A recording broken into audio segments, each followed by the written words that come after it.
Podcast Q3 Remuneração, um canal acima da média.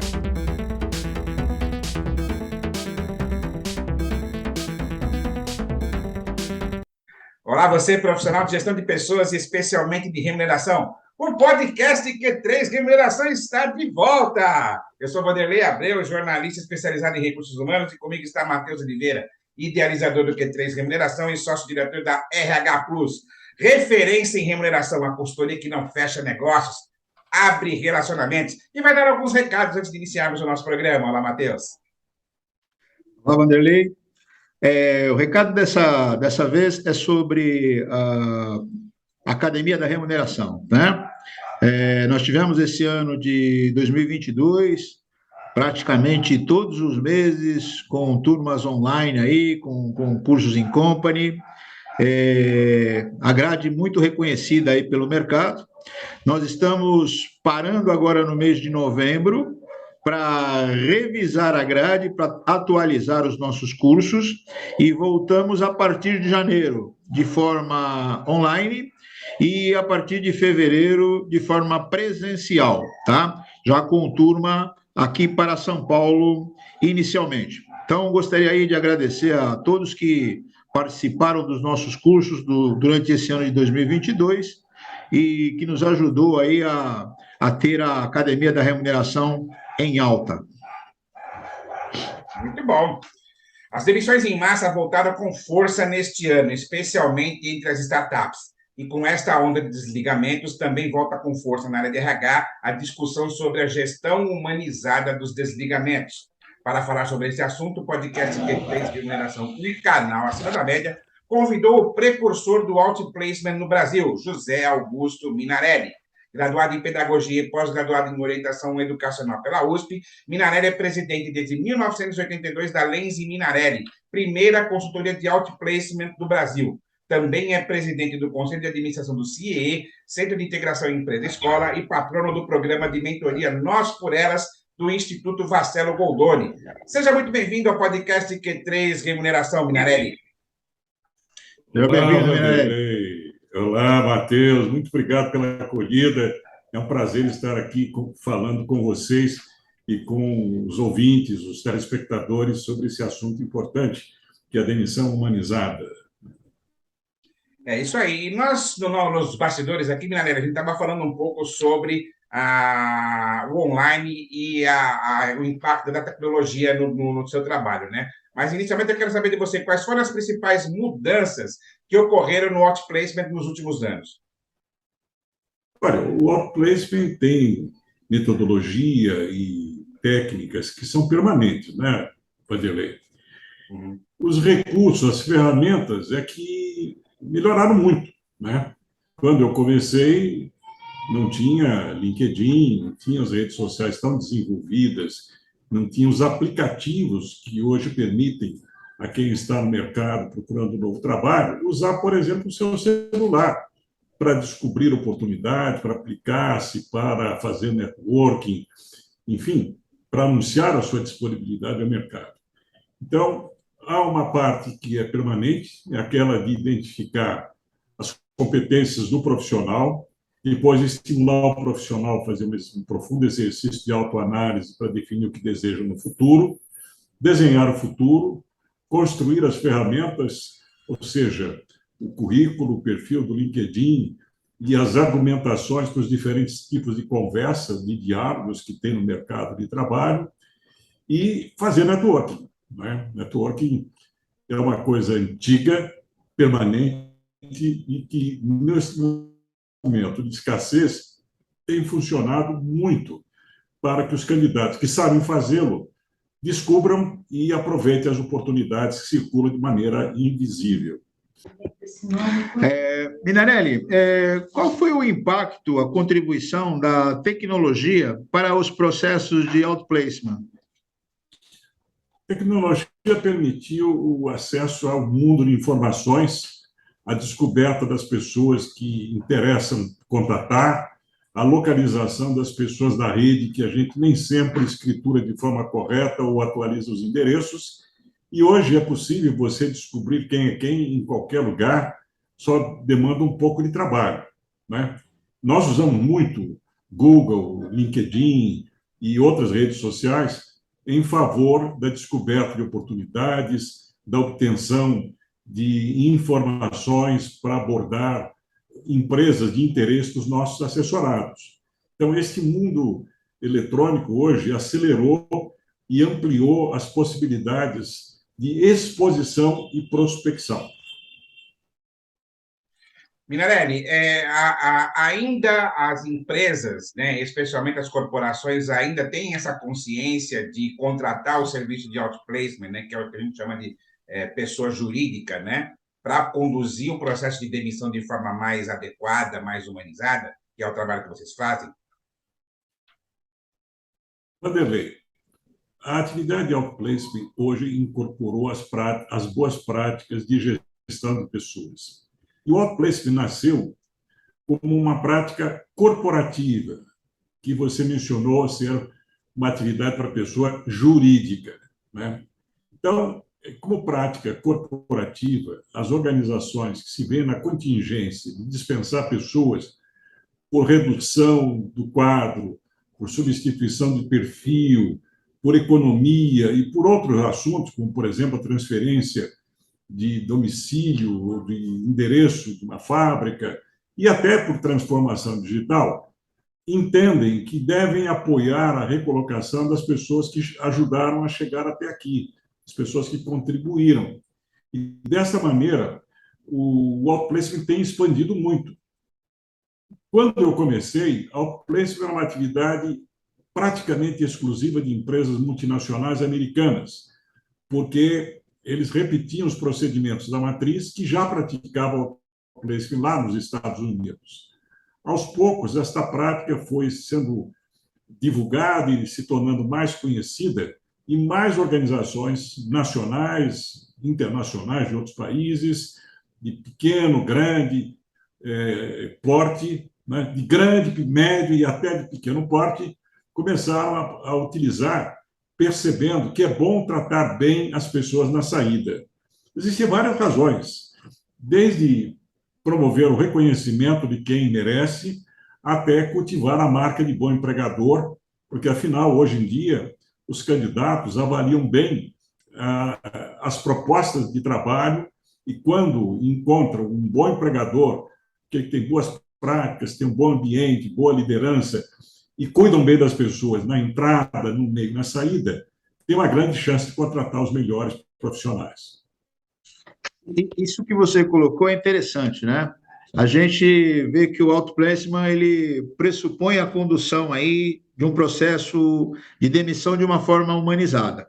Entretanto, a gente tem visto aí bastante startups e grandes empresas também fazendo esse processo de demissão em massa, né? E não se fala em nenhum trabalho de recolocação desses profissionais. A que você atribui esse, vamos dizer assim, retrocesso nesse processo que as organizações vêm fazendo em relação a essas demissões em massa? As demissões feitas pelas startups chamam muita atenção, porque as startups estão na ordem do dia. E, comparado com o volume de demissões feito pelas outras organizações, eles são pequenas, mas são muito visíveis, né? E startup é uma organização muito ágil, muito rápida, muito nervosa, vai direto ao ponto, e nem sempre tem o tempo que se recomenda utilizar para planejar, organizar e comunicar e tratar das coisas práticas de uma saída. A rigor, na demissão, uma empresa convencional, que é a maioria delas, deve ser um processo cuidadoso, que cumpre várias etapas até chegar à decisão de demitir. Então, demitir não deve ser uma coisa rápida, impulsiva. Isso tem ocorrido nas startups porque elas são quase todas financiadas com aportes significativos de investidores, de fundos e de investidores. E investidor, quando começa a perder dinheiro, quer rapidamente estancar as despesas. E o outplacement é visto, nesse momento, como uma despesa, e não como um investimento que as outras empresas enxergam, né? Então, os jornais anunciam com muita frequência que a startup XY, que cresce muito rápido, também emagrecem, algumas delas emagrecem. Vez ou outra, a notícia que traz a demissão fala sobre programas de apoio à recolocação. Não na abrangência, e extensão e profundidade que os programas de alto preço, que a Lei de Minarelli, por exemplo, produz sob contrato com as empresas. Mas, geralmente, circulam pela própria internet lista de colaboradores e muitos deles se recolocam por força da presença na rede e também pela simpatia que acaba despertando, pela solidariedade que acaba despertando a dispensa de colaboradores de organizações inovadoras que, de repente, passaram por alguma dificuldade. Eu tenho visto na internet listas de colaboradores de quase todas essas grandes startups, com nome, cargo, telefone, endereço eletrônico, e até tem gerado um pouco de comentários sobre se isto é legal, se funciona. Eu acho que deveria ter autorização das pessoas para incluir o nome dela na lista, para obedecer os princípios da LGPD. Mas eu acho que funciona, porque quando há uma visibilidade do candidato, pessoas interessadas em contratar bons profissionais, que são aqueles que foram recrutados pelas startups, têm mais chance. E esse movimento de solidariedade da internet, embora simplificado, que não inclui todas as fases do programa clássico de outplacement, também funciona para recolocação, né? Então, algumas empresas vão a seco porque não tem dinheiro, não tem tempo, mas outras fazem alguma forma com recursos internos ou com recursos da rede. Na verdade, funciona, né? Porque eu lembro quando a gente se conheceu, né, Minarelli? Você estava começando a Lenz e Minarelli na época, né? Eu lembro de empresas que estavam fazendo grandes cortes na época e que providenciavam essas listas de demitidos, né? A Villares fez isso, a COFAP fez isso, a região do Grande ABC foi muito pródiga nesse trabalho. Olha que nem computador tinha na época, né? Eram listas datilografadas, era um negócio meio bem manual, né? E funcionava, acabava parte desses trabalhadores acabavam se recolocando. Então, na verdade, essas listas funcionam, sim, né? Nós somos exemplo disso, né? Sem dúvida.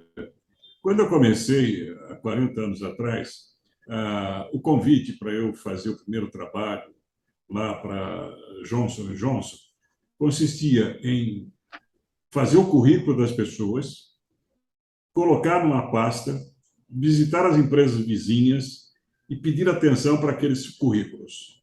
E incluía também orientar para a entrevista. Era só isso o programa. Era pouco, mas era necessário na época, até porque havia oportunidades em outras organizações congêneres, e essas listas tinham o aval, tinham o nome de empregadores importantes, o que significa que eram bons profissionais que podiam ser contratados pela competência que tinha, pela idoneidade, que levou o organizador a patrocinar a campanha deles, né? Mas era isso mesmo, Vanderlei. Era currículo datilografado, com máquinas mecânicas ou eletrônicas, colocar em listas ou pastas e visitar empresas vizinhas e pedir atenção por ocasião dos recrutamentos para aquelas pessoas. E isso diferenciava os candidatos, né? Tinha os franco-atiradores, que estavam tentando obter o emprego sozinhos, e tinha as pessoas apoiadas desta forma pelos seus ex-empregadores, que estavam fazendo, de alguma forma, um processo rudimentar de outplacement. Processo esse que foi sendo aperfeiçoado com o tempo.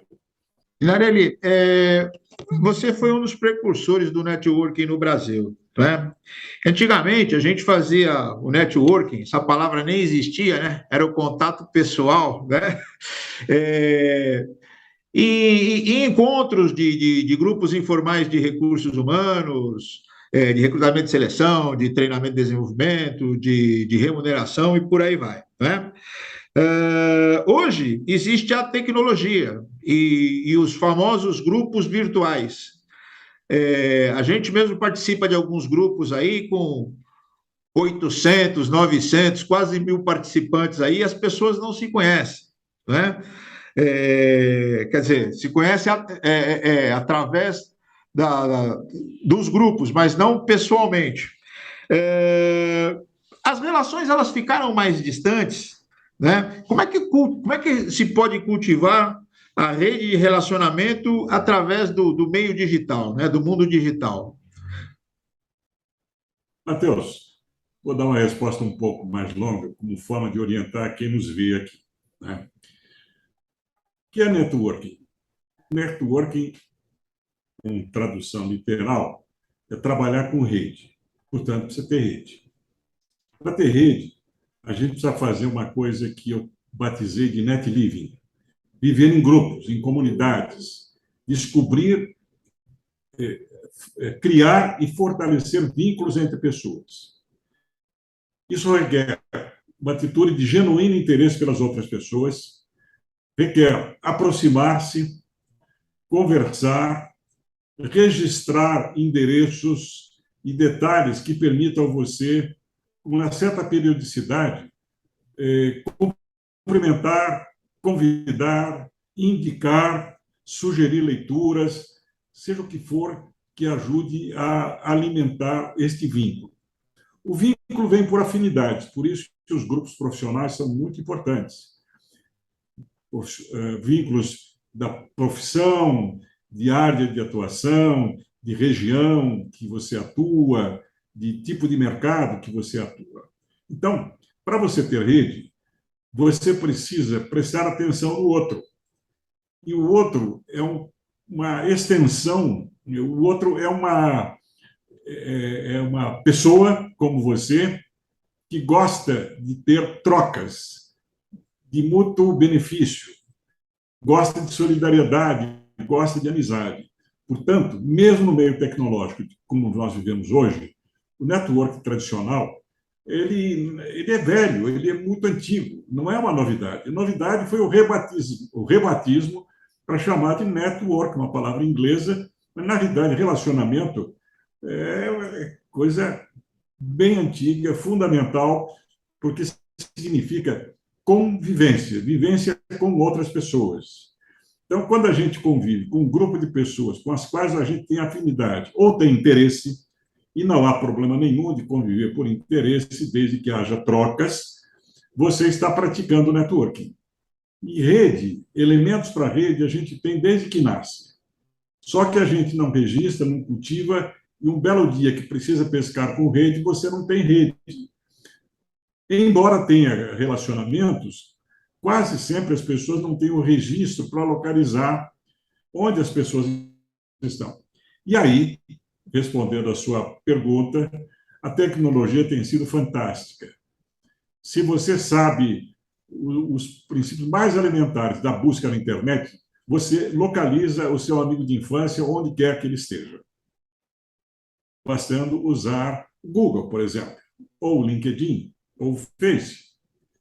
Mas você precisa ter o nome completo dele, e para isso você tem que ter guardado aquele cartão em vigor, ou que se tornou velho porque a pessoa saiu do emprego, mas tem lá o nome completo, com os detalhes de S, K, Y, W, que às vezes alguns sobrenomes têm.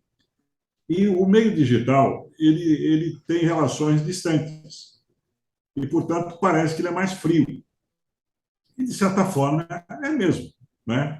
Porque ele é mais rápido, ele é feito num ambiente que não há abraço, que não há aperto de mão, mas isso pode ser substituído por pessoas que se acostumaram, aprenderam a lidar com o meio eletrônico e fazem lives como esta, entrevistas como esta, ou então abordagens usando este meio, não é? Então, a tecnologia criou espaço para diferentes grupos. Você pode frequentar muitos grupos. Aliás, eu sempre sugiro aos meus assessorados que, se não tem, integrem grupos. Eu tenho 2 grupos, né? duas confrarias. Eu tenho a confraria de consultores, portanto, nós nos unimos, porque somos consultores de diferentes áreas, e é uma confraria de boteco. Começamos nos reunindo na Vila Madalena toda quarta-feira. Veio a pandemia, nós continuamos. E continuamos porque tínhamos vínculos anteriores. E passamos, cada um, a tomar a sua cerveja, o seu vinho, ao lado do seu notebook. Mas o que importa foi que nós tínhamos compromisso um com o outro de nos encontrarmos toda semana às quartas-feiras e conversarmos sobre assuntos de interesse comum, que podia ser de profissão, da vida, da economia, que podia ser brincadeira, tudo isso como forma de nos mantermos presente na memória e no coração das pessoas do nosso grupo.